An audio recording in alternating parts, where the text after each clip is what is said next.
احنا فين؟ فين؟ فين؟ فين؟ احنا فين؟ احنا فين من شوارع مصر؟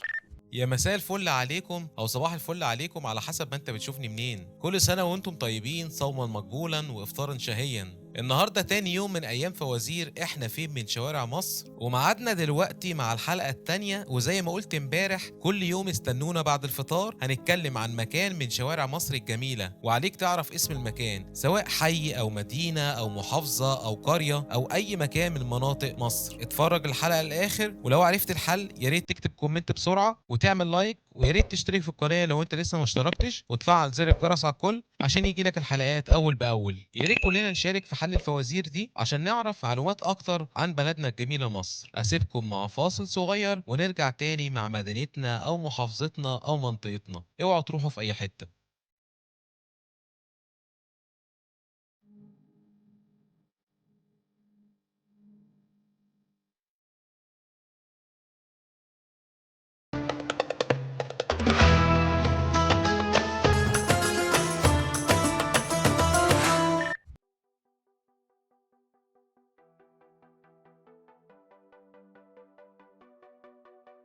اهلا بيكم بعد الفاصل.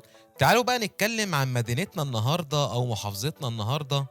هي عاصمة لمحافظة شهيرة، وهي مدينة زراعية بامتياز تشتهر بزراعة القمح والقطن المصري، وهي كمان مركز لإنتاج الدواجن، لأن هي فيها أكبر بورصة للدواجن في مصر اللي بتحدد أصلا سعر الدواجن في مصر. كمان فيها مركز لإنتاج عطور الورد البلدي. من أهم معالم المدينة دي إن الخديوي عباس حلمي الثاني كان بنى فيها قصر من أكبر القصور اللي هو عملها، اللي هو مات فيه على يد خادمه. ومن معالم مدينتنا النهارده تل أثري بيرجع للعصور الفرعونية من الأسرة الرابعة الفرعونية اسمه تل أتريب. وكمان فيها شجرة جميس أثرية موجودة أمام مسجد شهير فيها. وفيها كوبري قديم أثري اتبنى في عهد الملك فؤاد الأول، وذاع صوت الكوبري ده لما الفنانة داليدا غنت أغنيتها الشهيرة على الكوبري ده. عشان اسألها لكم خالص بقى، المدينة دي بتشتهر بإنتاج العسل الأبيض. أيوة، أحلى عسل أبيض بتاكله من مناحل العسل هناك. وكمان عشان أسهلها خالص، في مثل مصري شهير بيتقال على الإنسان اللي مكبر دماغه أو مريح دماغه، ده عامل من، وبتحط اسم المدينة دي. تعالوا بقى نتمشى شوية في المدينة دي وارجع لكم تاني.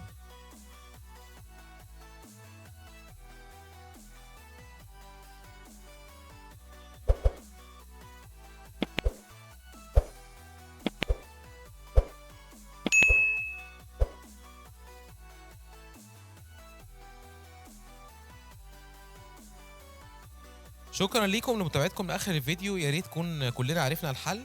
نكتب الحل في كومنت، ويا ريت لو ما اشتركتش في القناه تشترك وتفعل زر الجرس على الكل عشان يجي لك كل الحلقات. اشوفكم بكره في نفس الميعاد وحلقه جديده ومدينه جديده وشارع جديد من شوارع مصر.